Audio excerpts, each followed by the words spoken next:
After being hit on the head by a book that fell from the sky, a new set of memories suddenly flooded my mind. Because of those memories, my obsession with my first love completely disappeared. When I woke up, I was still a little dazed. I looked around the room. It was luxuriously decorated, with every detail arranged according to my preferences. The new memories were vivid, almost as if heaven itself had planted them there to warn me. If I continued to be stubborn and unrepentant, I'd end up in misery. I pulled back the curtains and saw a vast field of roses. Adrian, my husband, had hired professional gardeners to plant them. Every flower in the garden and every inch of the villa's decor had been designed based on my tastes. But back then, I had seen it all as a beautiful prison. I opened my phone and, unsurprisingly, saw countless messages from my best friend, Rachel. We were supposed to go out 3 days ago, but I was knocked unconscious by the falling book just before leaving, and the plan fell through. Hazel, did Adrian lock you up at home again? He's such a psycho. I'll help you escape for sure. Jack is still waiting for you. I laughed. She called Adrian a psycho, but she had used every trick in the book to seduce him after I left. And Jack, my so-called first love who was supposedly waiting for me? The new memories revealed that he had dated countless women overseas. In those memories, I forced Adrian to divorce me. He was left broken and scarred, but still gave me most of his assets. Sadly, that money was quickly scammed away by Jack. It was only then I realized the truth. Everything had been a lie. I hadn't replied to Rachel for 3 days, and she was clearly getting desperate. Her messages became more manipulative, trying to drive a wedge between Adrian and me. Jack still loves you deeply. Adrian's coming back from abroad in 2 days. If you wait, it'll be too late. Adrian's whereabouts were always confidential. Yet Rachel somehow knew his return date. Clearly, she had planted spies around him. I opened my chat with Adrian. The messages were all from him, sweet greetings, updates on his itinerary, but I had never replied. The latest one was from last night. My flight's been rescheduled. I'll be back today. In the past, that message would have given me a headache. But now, for some reason, I felt an overwhelming longing for him. Okay. I'll wait for you to come back. Be safe. Just after I sent the message, I heard a commotion downstairs. A car had arrived at the estate's entrance. A 5-year-old boy got out, wearing a kindergarten backpack and holding something in his hand. As he entered the estate, everyone he passed greeted him politely. He was our son. He looked almost exactly like Adrian, 80% to be precise. Maybe that was why I had never been able to truly like him. I remembered overhearing him talking to Adrian once. Daddy, am I not being good enough? Why doesn't Mommy like me? Is it because I'm not obedient? Adrian had pulled him into his lap, gently stroking his cheek. Maybe it's because you look too much like Daddy. When I went downstairs, our son had just come inside. His eyes lit up when he saw me, but he hesitated, taking cautious steps toward me. Mommy. His gaze kept scanning me until it locked on the bruise on my forehead. His eyes widened, and he rushed over. Mommy. What happened to your head? I bumped it by accident. Have you been good at kindergarten this week? Seeing how careful and timid he was, I couldn't help but reach out and wipe the sweat from his forehead. He flinched, then nuzzled into my hand, obedient and warm. I was good. I even got a gold star from the teacher. The housekeeper watched nervously, then approached cautiously. Young master, why don't we go play with your toys so Mommy can rest? Our son looked at me, clearly reluctant to leave, but obediently let go of my hand. We had rarely shared moments of affection like this. In the past, my feelings for him were a tangled mess of resentment and guilt. But now, all I wanted was to make it right. Am I not allowed to talk to my own son? I raised an eyebrow at the housekeeper, who instantly backed away. My erratic behavior in the past had clearly made everyone in the villa wary of me. Only my son looked at me in confusion, nervously fidgeting with the hem of his shirt. After a pause, he whispered, Mommy, do you want to see my gold star? I finally noticed the sticker in his hand and nodded. His whole face lit up, and he placed it proudly in my palm. It's beautiful. My baby is so clever. Everyone in the room froze in shock. My son was so excited he couldn't even speak for the rest of the day. He played nearby, not too close but not too far, always glancing at me. Eventually, I couldn't resist and patted my lap. Do you want to sit on Mommy's lap and play? He stood up, hesitated for a moment, then ran over with a huge smile. He settled in my lap, occasionally looking up at my expression while playing. "Mommy, do you want to read a storybook or play with toys?" Behind his well-behaved nature was a desperate longing for maternal love. He had learned to be careful, always fearing he'd upset me. My heart broke. I pulled him close and whispered, "It's okay, sweetheart. From now on, Mommy will do everything you want to do together." We played all day. By evening, I was unusually tired. I laid down, and the moment my head hit the pillow, I fell asleep. Sometime during the night, I felt a chill. I reached for the blanket, but something restrained my hand. A heavy weight pressed on me. I could barely breathe. Groggily, I opened my eyes and saw almond-shaped eyes gazing into mine. Adrian. He was undeniably handsome, something I had never denied. The first time we met, I even wondered if fox spirits truly existed in this world. "Hazel." His voice was low, husky, magnetic. It stirred something in me. "It's been a while. Did you miss me?" His cold fingers traced my face, sliding down my neck, raising goosebumps. Let go of my hand first. Although Adrian tolerated all my tantrums, breaking glasses, smashing chandeliers, the truth was, the really unstable one in this marriage was him. He was obsessive, suspicious, and extremely possessive. Once, after an argument instigated by Rachel, Adrian locked me inside the villa. "Baby, I don't want to do this either. But if I let you go, who knows where you'll run off to?" His body was always cold. Even now, his touch made me shiver. "I promise I won't run away. But please, it's uncomfortable being tied up." He didn't respond. Only after everything was over did he finally release me, gently massaging my wrists. I opened my eyes and saw Adrian kneeling beside the bed, his eyes full of emotion as he focused on my hands. "What did you want to talk about?" he asked softly. "You messaged me." I was surprised. "Letting you go." "I told you before, I won't agree to that." I was too exhausted to argue. I sat up with my last bit of strength and threw myself into his arms. He froze, clearly shocked, then held me tightly. I fell asleep again in his embrace. The next morning, I heard voices outside the bedroom door. "Is Mommy still not awake?" She promised to eat breakfast with me. "Mommy is very tired. She needs to rest." I peeked through the door and saw our son sitting on the floor. "Then I'll wait right here so she'll see me when she wakes up." He had Adrian's stubbornness, no doubt about it. I called out softly, "Baby." His eyes lit up and he rushed in. "Good morning, Mommy." Yesterday's interaction had broken the wall between us. He grabbed my hands with his tiny ones, full of joy. Adrian stood at the door, watching with a complicated expression.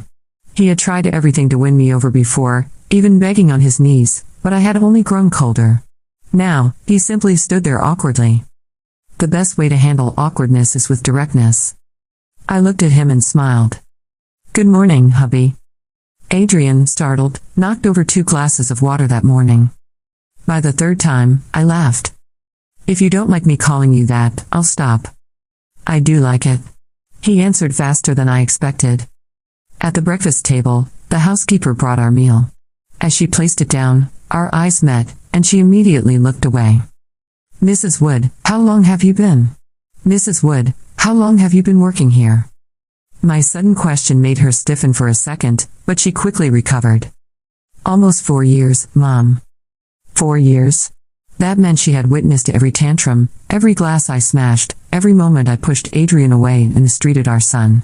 And yet she stayed. "I see. Thank you for taking care of the house all this time." Her eyes widened. She probably thought I was preparing to fire her. But instead, I simply offered her a sincere nod and turned my attention back to breakfast. My son beamed as he munched on a buttered croissant, swinging his legs beneath the table. Adrian sat across from me, silent, watching my every movement with cautious curiosity. I could tell he was trying to figure out what had changed. Why I was no longer cold. Why I had called him hubby. Why I had held our son. "You're not eating?" I asked, gesturing to his untouched plate. He blinked, then picked up his fork. I didn't want to break the moment. I smiled faintly. "Break it then. Breakfast is no place for awkward silence." He chuckled, the sound light and unguarded. It was the first time in years that the air between us didn't feel like a battlefield. After breakfast, I went for a walk in the garden with our son. The roses were in full bloom, a sea of scarlet and blush tones stretching to the edge of the estate. I used to resent them, thinking they were a symbol of Adrian's control. Now, I saw something different. Devotion. Patience. Years of silently loving someone who only ever pushed you away. Mommy, can we pick some flowers? Sure, baby. Which color do you like best? Red. Because it looks like superhero capes. I laughed and knelt beside him as he carefully chose the most vibrant blossoms. We made a small bouquet together. When he proudly handed it to me, I felt a tightness in my chest. Thank you, my little hero. He giggled and hugged me tightly. Mommy smells like cookies. I ruffled his hair. Maybe we should bake some this afternoon. Would you like that? Yes, yes. Chocolate chip. His joy was so pure, so untainted. And I had almost lost this because of lies and manipulation. When we returned to the villa, Rachel had messaged me again. Hazel, seriously, what is going on? Are you okay? You're scaring me. Jack wants to know if you got the necklace he sent. Necklace? I scrolled down. A photo was attached. It was a simple heart pendant. I stared at it without emotion. Another message followed. He says it was the same kind you saw at the street fair when you were 19. Do you remember that? Yes, I remembered. But I also remembered the truth now. Jack had bought that same necklace for 3 other girls, one of whom sent me a message in the memories I had received from the falling book. A message with screenshots, receipts, dates. Everything matched. I replied, "Tell Jack to stop living in the past. And Rachel, if you have any decency left, stop trying to ruin my marriage." I hit send and muted her number. Adrian appeared behind me, wiping his hands with a kitchen towel. Is something wrong? Nothing I can't handle. He hesitated, then sat beside me on the couch. Hazel, I know I have no right to ask, but are you? Are you happy here? The question hung in the air. I thought about it. About how I'd once called this villa a cage. About how I blamed Adrian for everything, when in reality, it was Jack who had used me, Rachel who had manipulated me, and myself who had let bitterness blind me.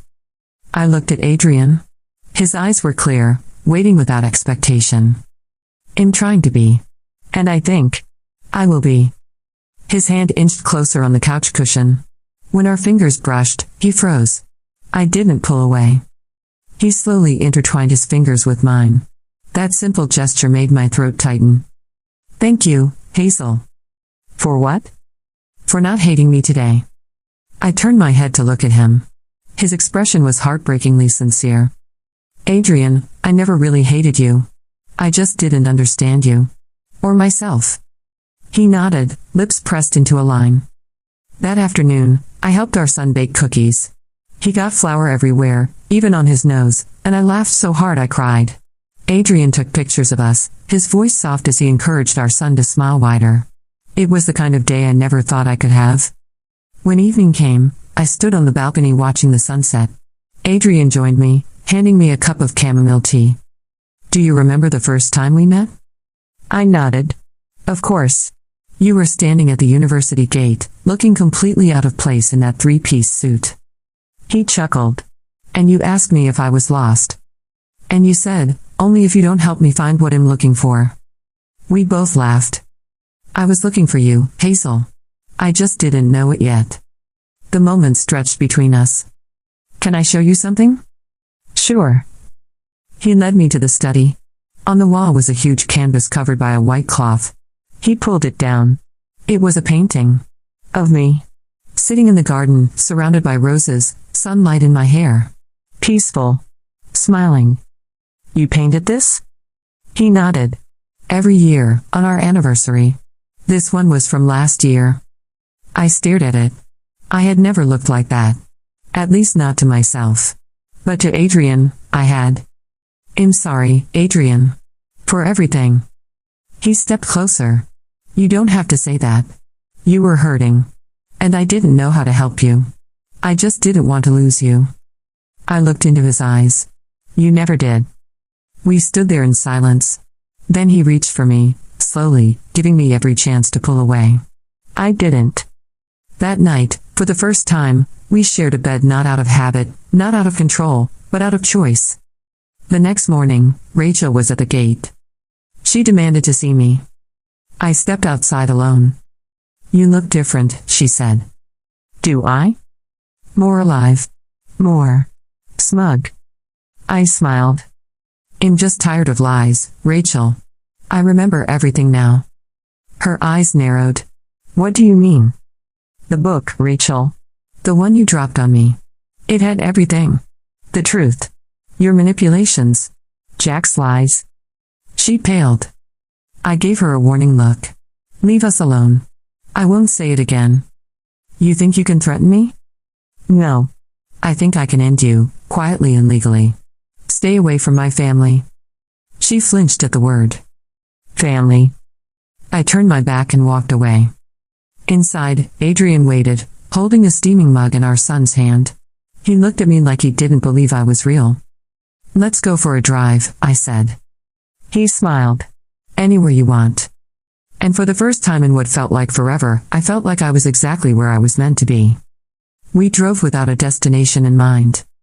The sun was warm against the windshield, and our son sang quietly in the back seat, his voice soft and off-key, but it made Adrian smile every time he looked in the mirror. I sat beside him in the passenger seat, fingers playing with the window switch, up and down, over and over. I used to feel trapped in this car, in this life, in this marriage. But something had shifted. Or maybe, it had always been like this, and only now did I finally have eyes to see it. "Hazel," Adrian said gently, eyes on the road, "do you remember that little bookstore on Belridge Street?" "Of course. It smelled like cinnamon and ink." "Why?" "You said, if you ever ran away from everything, you would live above a bookstore like that." I did say that, didn't I? I looked out the window, watching the trees blur past. I had meant it back then.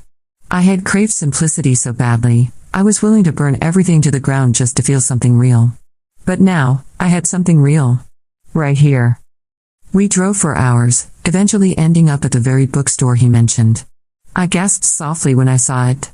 It hadn't changed. The same crooked sign, the same ivy climbing the brick walls. Adrian turned off the engine. "I rented the place," he said quietly. 2 years ago. Just in case." "Just in case of what?" "In case you ever decided to leave. I wanted you to have a place to go." My breath caught. "And you never told me?" "You weren't in a place to hear it then." I stared at him. This man. So calm. So still. So quietly desperate to love me from any distance I allowed. I stepped out of the car, heart heavy, and walked toward the bookstore. He handed me a key. I opened the door. The scent of old paper hit me instantly, just as I remembered.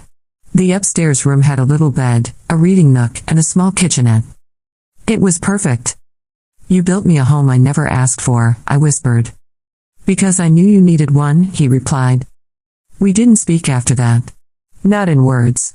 Our son explored the shelves, pointing out colorful books with dragons and castles and heroes. Adrian and I sat quietly on a creaky wooden bench by the window, watching the world go by. When we returned to the villa that night, the lights were already on. The housekeeper had prepared dinner, and our son ran to the table in excitement. "I need to show you what I drew at the bookstore, Mommy." He proudly held up a picture. It was us. A stick-figure family. One tall man, one long-haired woman, and a smiling little boy. In the sky, above our heads, a book floated with golden rays around it. "What's that?" I asked, pointing to the book. "That's the magic book that gave you your smile back." Adrian paused as he served soup into a bowl. I didn't correct our son. Because maybe, just maybe, he was right. That night, after our son fell asleep, I stood on the balcony, lost in thought. Adrian joined me, carrying a blanket which he draped around my shoulders. "Are you cold?" "A little." He nodded. "You used to say the stars looked like escape routes. Little holes in the sky where light could escape." I remember. "And now?" "Now they look like forgiveness." He stood beside me silently.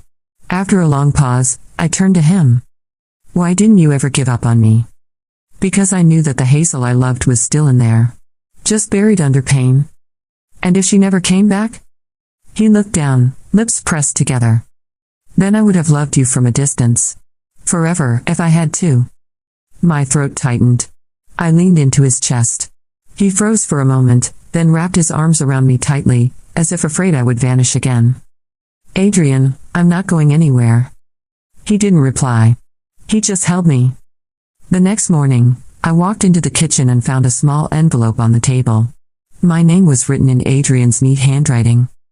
Inside was a letter. Hazel. If you are reading this, it means something has changed. Maybe not everything.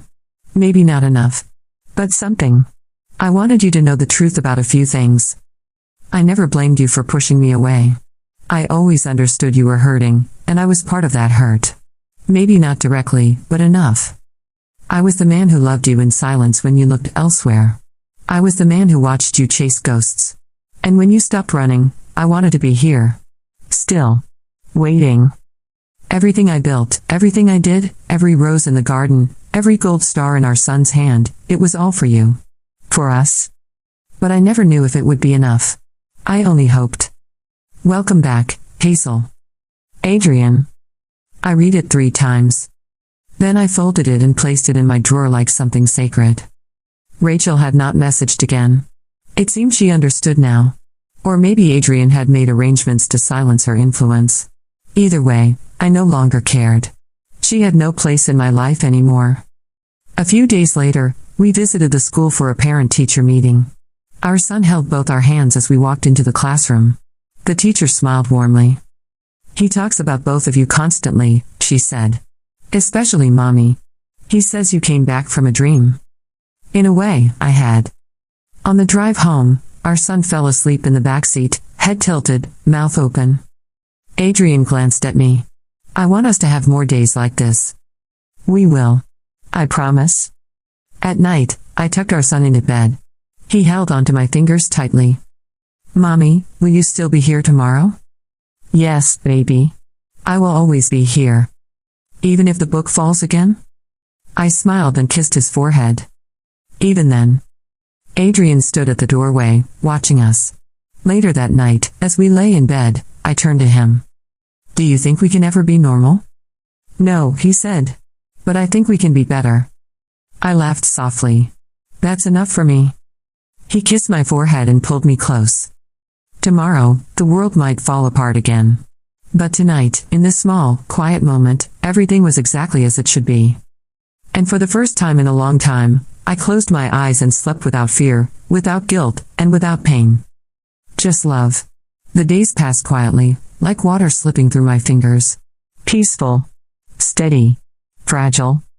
Adrian returned to work, though he made sure to come home early each evening, always with something in hand, a new book for our son, a flower he picked from the garden, a fresh pastry from the bakery downtown. He never came home empty-handed. And I never forgot how, for so long, I turned away each offering with indifference or irritation. Now, I met him at the door. Sometimes with a smile. Sometimes with a kiss. But always, always with open arms. Our son was thriving. I noticed it in small things. He stopped flinching when I raised my voice, though I rarely raised it now. He stopped asking if I would disappear. He started humming again, just little tunes he made up. Sometimes he would sing my name.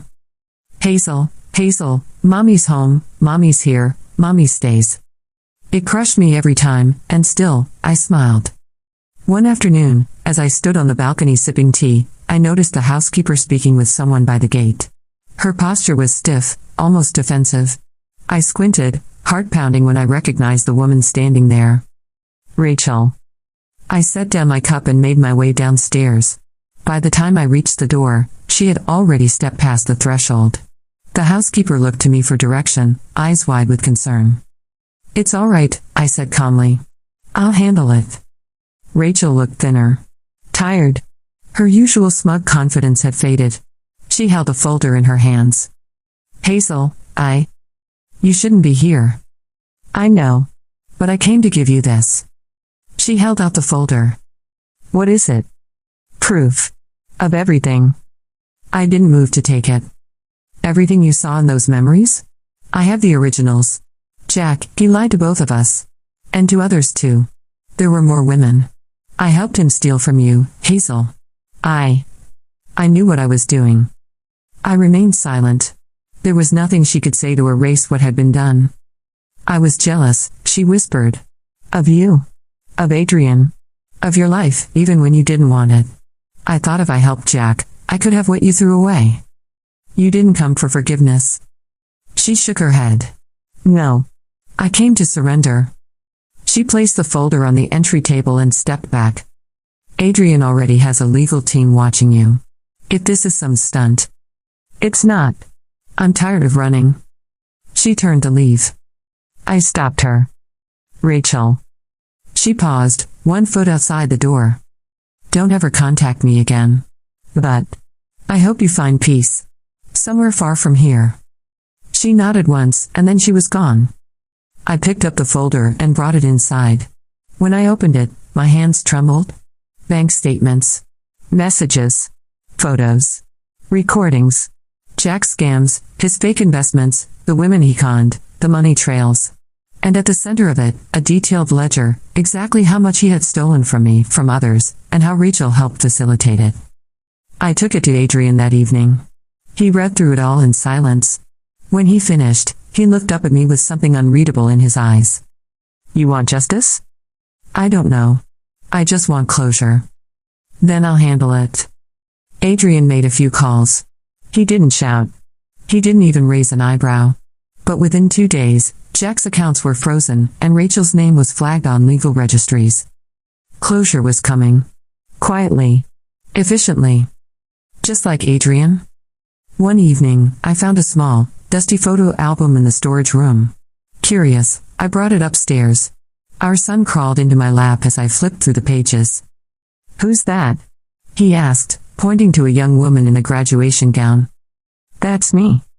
You look different. I smiled faintly. I was different. He turned the page. Daddy. Yes. That was when we first met. You were smiling. I was, wasn't I? We went through the entire album. Weddings. Vacations. Our son's birth. And then. Blank pages. Why did it stop? Because I stopped looking. At what? At life, I suppose. He didn't really understand, but he nodded anyway. Can we take new pictures? We can take as many as you want, sweetheart. The next day, we did just that. Adrian brought home a Polaroid camera, and we took silly pictures in the garden. My son in a superhero cape. Adrian holding a basket of cookies like a proud contestant on a baking show. Me, laughing with flour on my nose. The wall near the staircase slowly filled with memories. New ones. Honest ones. One night, I was startled awake by a nightmare. I sat up, breath shallow. Adrian stirred beside me. Hazel? I had a dream Jack came back. That he was standing in this room, watching me. He reached for me. His hands were warm. Grounding. He can't hurt you. Not anymore. I nodded and leaned into his chest. Do you think people like us can really start over? We already have. I stayed like that for a long time, just listening to his heartbeat. In the following weeks, I started volunteering at a local shelter. Adrian encouraged it, even helped arrange transportation. I wanted to give back. I needed to. Something inside me had cracked open, and I could no longer live a life of quiet luxury without offering something in return. I worked with women rebuilding their lives. Some left abusive marriages. Some were betrayed by family. Some just needed a chance. I listened. I shared my story, not all of it, but enough. I saw them see me, not as someone perfect, but as someone who survived. One woman said, "You don't look like someone who suffered." And I replied, "Pain wears different clothes on all of us." When I came home that night, Adrian had cooked dinner. It wasn't perfect, he burned the rice, but he was beaming with pride anyway. Our son clapped. Daddy made crunchy rice. I smiled as I hugged them both. Crunchy rice never tasted so good. As the days turned to weeks, we grew closer. One night, I asked Adrian a question I had never dared ask before. Why did you stay? He looked up from the book he was reading. Because I made a vow. To love you in sickness and in health. And I meant it. Even when you didn't. I reached for his hand. You carried this marriage alone for a long time. Maybe. But you're carrying it now. That's what matters. The past would never disappear. But it no longer controlled me. It no longer whispered lies in my ear. I had Adrian. I had my son. I had myself again. One evening, as we watched a movie, our son dozed off between us. Adrian turned to me. Hazel, there's something I've been meaning to ask. What is it? Would you marry me again? I blinked. We're already married. I mean, officially. Not just on paper. I want a wedding. I want to stand in front of everyone and say, I choose you. Again. I covered my mouth with my hand. Yes. Of course, yes. He smiled, and for the first time in a long time, I felt the full weight of joy. Real joy. Not fleeting. Not performative. But rooted. Alive. We started planning together. Not a grand wedding. Something small. Something intimate. Something true. I even called my mother. For the first time in years. She cried. We talked. I told her I forgave her, not for her sake, but for mine. The week before the wedding, Adrian came home early with a new bouquet of roses. He handed them to me with a note tucked between the petals. The note said only this. Welcome home, Hazel. And for the first time, I believed it with all my heart. The morning of the wedding, the sky was painted in soft pastels, lavender and rose streaks across a pale blue canvas. There was a gentle breeze coming in through the open windows, carrying the scent of the garden roses Adrian had spent years cultivating. It was perfect. Quiet. Sacred. I stood in front of the mirror, adjusting the simple lace gown I had chosen. Nothing extravagant. Just white, soft fabric that flowed like memory. My son, dressed in a tiny tuxedo, stood at the doorway with a shy smile. Mommy, you look like a fairy. I turned and crouched to his level. And you look like a prince. He giggled, hiding his face in my neck as he hugged me tightly. Are you nervous? A little. But in a good way. He pulled back, eyes wide. Daddy said when you're nervous and happy at the same time, it means something big is happening. He's right. My son looked thoughtful for a moment, then reached into his pocket and pulled out a small, folded paper heart. I made this. For you. So you can keep it in your hand when you walk. That way you won't be scared. I took it from him, my hands trembling slightly. Thank you, baby. I will keep it with me always. Downstairs, the garden had been transformed. Strings of white lights hung from the trees. A small archway of roses stood at the center, beneath which Adrian waited, looking both nervous and awestruck as guests filled the chairs. It wasn't a large crowd. Just close friends. A few colleagues. Some of the women I had met at the shelter. The housekeeper stood at the back, dabbing at her eyes with a napkin. And Rachel was nowhere to be seen. I stepped into the aisle, holding my son's hand. He walked beside me proudly, chest puffed out, like he was the one getting married. As we approached the archway, Adrian's eyes never left mine. There was so much in them. Gratitude. Relief. Devotion. And that familiar ache of love that had never truly faded. When we reached the front, my son handed me off with great ceremony, then rushed to sit in the front row. Adrian took my hands gently. You came back to me. I never should have left. We exchanged vows we had written the night before. His were soft and steady, filled with years of quiet waiting and unconditional love. Mine were raw and honest, filled with apologies, hopes, and the promise of a better future. The officiant smiled as we slid the rings onto each other's fingers. By the power vested in me, I now pronounce you husband and wife. Again. Laughter rippled through the garden as Adrian leaned in and kissed me, slow and deep. My son cheered the loudest. After the ceremony, we sat under the rose archway and shared stories with the guests. Some cried. Some laughed. Some just sat quietly, soaking in the warmth of the moment. The housekeeper approached me during the reception. Mrs. Hazel, may I say something? Of course. She hesitated. I've worked here a long time. I've seen this house during its darkest days. But today it feels alive again. Thank you, I said, squeezing her hand. For staying. Even when I made it hard.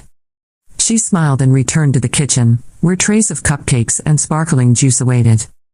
Later, Adrian pulled me aside. There's something I want to show you. He led me to the study, where a large canvas was covered with a cloth. Another painting? He nodded. This one is different. He removed the cloth. It was me, but not in the garden. This time, I was holding our son, laughing, surrounded by roses in full bloom. And beside me, Adrian stood, watching with a soft smile. It's beautiful, I whispered. It's real, he said. That night, we didn't throw a party. No champagne. No speeches. Just the three of us, curled up on the living room floor with popcorn and an old animated movie playing softly on the TV. My son fell asleep between us, head resting on Adrian's lap, legs across mine. Adrian ran his fingers through our son's hair. I was scared, you know. Of what? That you'd wake up from the book's memories and leave anyway. I looked at him, the flickering light from the screen casting shadows on his face. But I didn't. I chose to stay. You chose us. I reached for his hand. And I'll keep choosing you. The days after the wedding were calm. Peaceful. For the first time in years, I felt grounded. I spent time painting again. I started baking with my son every Sunday. Adrian worked fewer hours, delegating more responsibilities. He was learning to slow down, and I was learning to live. But one morning, as I checked the mailbox at the front gate, I found a small package addressed to me. No return name. Just an international stamp. I opened it carefully. Inside was a letter. And a flash drive. My hands trembled. I took it to Adrian immediately. We sat down together in the study and inserted the drive into the laptop. A video began to play. Jack. He sat in a dim room, unshaven, eyes red, shoulders hunched. Hazel, if you're seeing this, then you've probably already destroyed everything I worked for. Congratulations. I underestimated you. Again. He laughed bitterly. I don't expect you to forgive me. I don't even expect you to care. But I wanted to say this before everything ends. You were the only person who ever really believed in me. And I used that belief to feed my greed. I wanted to hurt Adrian. I wanted to win. But you weren't a game. There was a long pause. I lost everything. My money. My freedom. Rachel turned herself in. I think she regrets it all. Or maybe she just regrets getting caught. Another pause. I don't know how much longer I have. This isn't a threat. It's a goodbye. The video ended. Adrian closed the laptop without a word. Do you think he's serious? Does it matter? I suppose not. I handed him the letter. He opened it and read silently. It was short. Tell her I'm sorry. And that she deserves the life I could never give. Adrian folded the letter and tossed it into the fireplace. He doesn't get to exist in our life anymore. Agreed. We never spoke of it again. A few weeks later, I received a message from one of the shelter coordinators. One of the women I had mentored wanted me to attend her graduation ceremony. She had completed a nursing program. I showed the message to Adrian. You should go, he said. Come with me? He smiled. Always. The ceremony was simple but moving. When my mentee saw me in the audience, she burst into tears. Afterward, she hugged me tightly. You helped me believe I wasn't broken. You never were, I replied. On the drive home, Adrian was quiet. What are you thinking about? I asked. About how many lives you'll change just by being yourself. I looked out the window, at the road unfolding ahead. Maybe I needed to be broken to learn how to help others heal. Or maybe you were never broken. Just lost. I reached for his hand. Not anymore. Not ever again. We returned home to find our son had built a castle in the living room using couch cushions and bed sheets. He popped his head out. Welcome to the kingdom of cookies. Password, please. I grinned. Love. He squealed with delight and let us inside. That night, as I tucked him in, he whispered, Mommy, this is the best day ever. I kissed his forehead. Every day is the best day when I'm with you. And I meant it. It was a Wednesday afternoon when the storm came. Not the kind that darkens skies or rattles windows, but the kind that begins with a phone call you never expect to receive. I was in the garden, trimming back some of the older rose stems with my son playing nearby, when the housekeeper called out from the veranda. "Mrs. Hazel, it's for you. Mr. Jensen." He said it's urgent. "Mr. Jensen?" "Adrian's lawyer." I wiped my hands and picked up the cordless phone, heart already sinking. "Hazel," he began without pleasantries. "I'm sorry to call like this, but Adrian was in an accident." The world stopped. "He's stable. He's alive. But it was serious. He's at the University Medical Center." I don't remember hanging up. I don't remember telling the housekeeper to watch our son. I only remember the drive, how I gripped the steering wheel so hard my knuckles went white, how every red light felt like a betrayal, how every honk sounded like an alarm bell. When I reached the hospital, I was led to the ICU waiting room. Cold walls. Harsh lights. The smell of antiseptic. Adrian had been in a car crash. A truck ran a red light and struck his vehicle at an intersection. The driver was drunk. He had been conscious when the ambulance arrived, they said. He even asked the paramedics to make sure someone called his wife. When I was finally allowed into the room, I found him hooked to machines. Tubes in his arm. A bandage around his head. Bruises blooming along his jaw. I sat beside him, taking his hand carefully in mine. "You promised me forever, remember?" His eyelids fluttered. "Hazel? I'm here." He tried to smile, but it hurt too much. "You came fast." "Of course I did." He squeezed my hand weakly. "Our son. He's safe. He's home." He sighed in relief and drifted back to sleep. The days blurred after that. I stayed at the hospital, sleeping in the stiff chair beside his bed. Our son visited in the afternoons, carrying drawings and stories and small toys to cheer up his dad. One afternoon, he placed a plastic dinosaur on Adrian's nightstand. "This one is strong like you. So he'll protect you while you sleep." Adrian was slowly improving, but his recovery would take time. The doctors said he had a concussion, cracked ribs, and a fractured arm. But he was alive. And he remembered me. And that was enough. Back at the villa, the silence was heavier than usual. The bed felt too big. The house too quiet. Our son asked each night if Daddy would still remember him in the morning. Every time, I said yes. And every morning, Adrian asked for us by name. It was 2 weeks before he was discharged. I brought him home in the same car that had once carried us to the bookstore. The first place I had ever believed he saw the real me. Now I was the one watching over him. At home, I fluffed the pillows on the couch and helped him lie down gently. Our son snuggled up beside him immediately, resting his head on Adrian's uninjured arm. We watched old movies and took turns reading to him. Adrian joked that being pampered felt strange, but I could see how deeply he appreciated it. Late one night, after our son had gone to bed, I sat beside him, watching the rise and fall of his chest. "Hazel," he said softly, not looking at me. "Yes?" "If things had gone differently. If I didn't make it. I wanted you to know something." I placed a finger on his lips. "No what ifs. You're here. That's what matters." He closed his eyes, and I saw a tear slide down his cheek. "You stayed." "Of course I did. You always could have left." "I never will." He turned his head and looked at me. The pain medicine made his eyes glassy, but the emotion was clear. "I love you more than I know how to say." "You already say it. Every day." His lips curved upward. After a few weeks, he started to walk short distances again. Our son became his biggest cheerleader, clapping for every step, awarding invisible medals for each victory. "You're my superhero, Daddy." Adrian laughed softly. "Only because I have the 2 best sidekicks in the world."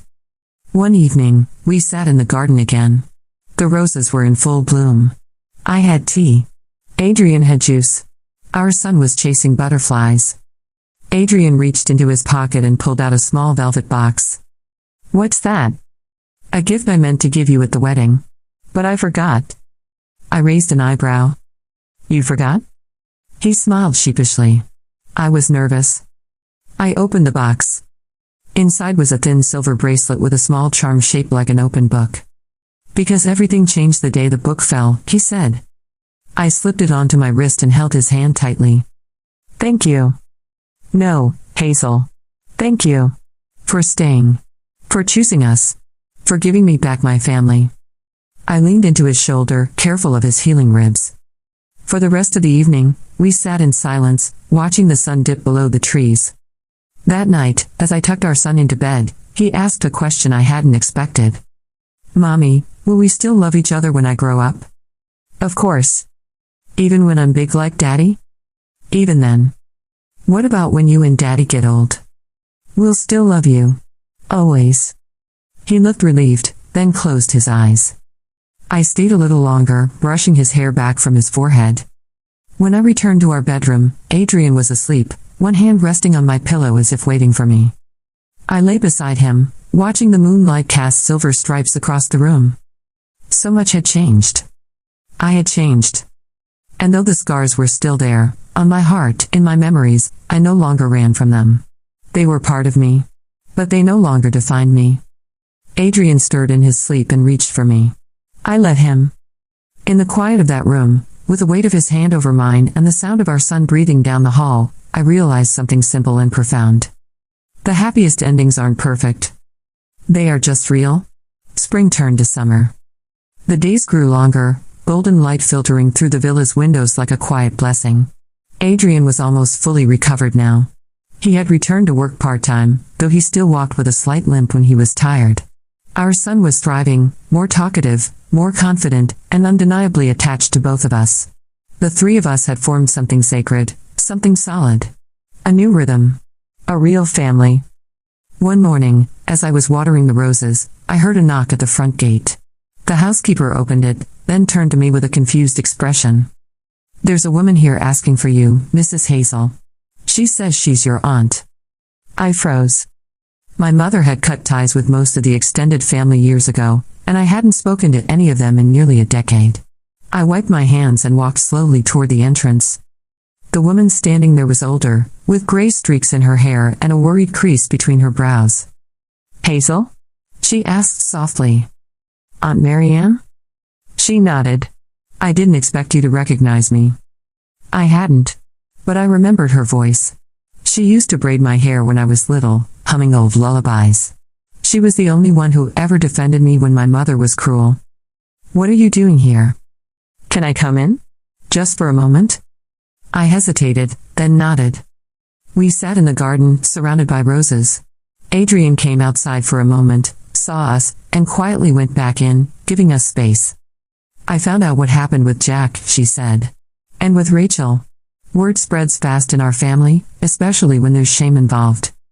I didn't reply. She looked down at her hands. Hazel, I came to say something I should have said a long time ago. She took a deep breath. I knew what your mother was like. We all did. But I didn't speak up. I was afraid of her. Of what she would do. And you paid the price. You were just a child. And we let you carry all of her pain. I swallowed hard. Why now? Because I heard you built something beautiful here. And because you deserve to hear someone say it out loud. You did not deserve what happened to you. My hands shook slightly as I reached for my tea. I appreciate you saying that. I do. But it doesn't change anything. No, she said. But it might change something inside you. I sat there in silence, letting her words settle like dust. Before she left, she gave me an old photograph. It was of my mother, holding me as a baby. For once, she looked soft. Gentle. I didn't cry. I just nodded and slipped the photo into my pocket. Later that night, I told Adrian what happened. Do you feel lighter? He asked. I don't know yet. But I feel less alone. That weekend, Adrian surprised me with a short trip to the lake. Just the three of us. A small cottage nestled in the hills, with a wooden dock and a rowboat tied loosely to a post. It was the first time I had been away from the villa in months. Our son squealed when he saw the water. Do fish live in there? Lots of fish, Adrian said. Even sharks? Only friendly ones, I added. We spent the weekend fishing, reading books by the fire, and eating meals we cooked together in a tiny kitchen. One night, we lay on the dock, looking at the stars. Mommy, are there really people on other planets? Maybe. The universe is very big. Do you think they have cookies there? Adrian laughed. If they're lucky, maybe. And do you think they have families like ours? I hope so, I whispered. Because they would be lucky, too. On the last night, after our son was asleep, I stood on the dock, looking at the moon's reflection. Adrian came up behind me, wrapping his arms around my waist. You okay? Yes. Just taking it in. He kissed the top of my head. I had a nightmare the other night, I said. That the book fell again. That it erased these memories and gave me another set. One where I left you. One where I never met our son. He was quiet for a long moment. And what did you do? I woke up and held both of you so tight I thought I'd never let go. He tightened his arms around me. You don't need a book to tell you what matters anymore. I turned to face him. I know. When we returned home, there was a letter waiting for me. From Jack's sister. Hazel. I debated whether or not to send this. But in the end, I thought you deserved to know. Jack died last week. Liver failure. He never sought treatment. He never asked for help. He kept a journal. I wasn't going to read it, but in the end, I did. Your name was on almost every page. Sometimes with regret. Sometimes with anger. But always with longing. I'm not asking you to forgive him. I just wanted you to know he wasn't indifferent. He knew what he lost. And it haunted him. I folded the letter slowly. Adrian walked in a few minutes later and saw it in my hands. Bad news? No. Just final news. I burned the letter in the fireplace that night. Not out of rage, but as a symbol. The end of that chapter. A page turned, never to be reopened. Life returned to its rhythm. I continued my work at the shelter. Adrian took on more projects, often consulting from home. Our son started learning piano. The house filled with music, awkward, clumsy, beautiful music. One afternoon, he played a little melody and said, I made this for you, Mommy. What's it called? Hazel's Hope. I cried in front of him for the first time. Not from pain, but from overwhelming, uncontainable love. The seasons began to shift again. Summer gave way to crisp winds and falling leaves. The villa's roses began to fade, preparing for rest. I stood in the garden, touching one of the petals gently. Adrian walked up behind me. Do you know what I see when I look at you now? What? Peace. And fire. At the same time. You're stronger than you know, Hazel. I turned to him. We're stronger together. We both looked at our son, who was pretending to fight imaginary dragons near the fountain. This is what the book gave me, I said. Not memories. Not warnings. A second chance. And I took it. This time, with both hands. The first snow arrived quietly, overnight. When I opened the curtains that morning, the world outside was blanketed in soft white. The roses were gone, buried beneath the cold. The garden was still. Silent. Peaceful. Adrian came up behind me and wrapped his arms around my waist. Our son stood at the doorway in his pajamas, gasping with wide eyes. It's snowing. It's snowing, Mommy. I smiled. Looks like winter finally found us. Can we build a snowman? Please. Adrian ruffled his hair. After breakfast. We'll build the biggest snowman in the neighborhood. Our son raced to the kitchen to get started on his cereal, already planning his snowman's hat and scarf. I stayed by the window, watching the flakes drift down. So much had changed in 1 year. Too much to measure in days or distance. There were no more messages from Rachel. No more shadows from Jack. My family, scattered and silent for so long, had begun to reconnect one letter at a time. Aunt Marianne visited us once a month. Even my mother had sent a brief message through her, just 2 lines. I don't expect anything. But I am glad you are safe. I hadn't replied. Not yet. But I didn't burn the note either. I tucked it into a drawer beside the old photograph of her holding me. Some wounds need time, not salt. That afternoon, we played in the snow. I hadn't laughed like that in years. Our son ran around us, red-cheeked, his scarf flying behind him like a cape. Adrian made a snow angel and pretended he was stuck, calling for backup. I collapsed beside him, breathless from laughter, and kissed his cheek. Look at us, I whispered. We're ridiculous. He looked up at the sky. We're happy. And we were. Later that evening, I sat by the fireplace with a journal in my lap. Adrian had bought it for me weeks ago, telling me I needed to start writing my own story. I opened the first page. My name is Hazel. I once believed I was trapped. In a marriage.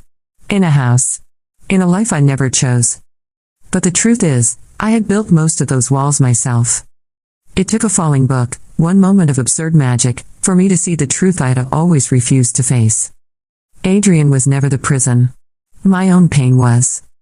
I looked up from the page. Adrian sat across from me, reading, glasses sliding down his nose. Our son slept nearby, curled on the rug in a nest of blankets and stuffed animals. I returned to the page. This is not a story about regret. It is a story about returning. To love. To self. To family. The journal filled slowly over the following weeks. Pages of thoughts, memories, reflections. I began writing about the women at the shelter too, their triumphs, their grief, their strength. Eventually, someone from the shelter asked if I'd consider reading my words aloud at an event. I did. My hands shook the entire time, but I read every word. When I finished, the room was silent for a moment. Then someone stood. Then another. Until they all applauded. It wasn't for the writing. It was for the truth inside it. Afterward, a young woman approached me, eyes brimming with tears. I was about to go back to him, she said. But I heard your story. And now I won't. I hugged her, and we cried together. Back at home, Adrian kissed my forehead and told me he was proud. You're helping people find their voice, Hazel. So are you? He smiled. I just built a stage. The months passed. Our son turned 6 and requested a superhero cake with extra sprinkles. He invited the entire class and insisted Adrian and I both dress up as sidekicks. We did. On his birthday, as he blew out the candles, he said, I wish for things to stay like this forever. Adrian looked at me, and I nodded. Me too. As spring returned, so did the roses. One morning, I walked outside and found the first bloom, a single white rose rising from the bed of green leaves. I picked it gently and brought it inside, placing it in a glass of water on the windowsill. Later that day, our son asked why I chose that one. Because it reminds me that beauty always returns. Even after everything dies back. Even after the cold. That evening, we sat in the garden, surrounded by new life. The sun was setting, casting gold across the sky. Adrian took my hand. What are you thinking about? The book. The one that fell? Yes. I still don't know where it came from or why. But I've stopped questioning it. It gave you back to me. It gave me back to myself. He looked at me seriously.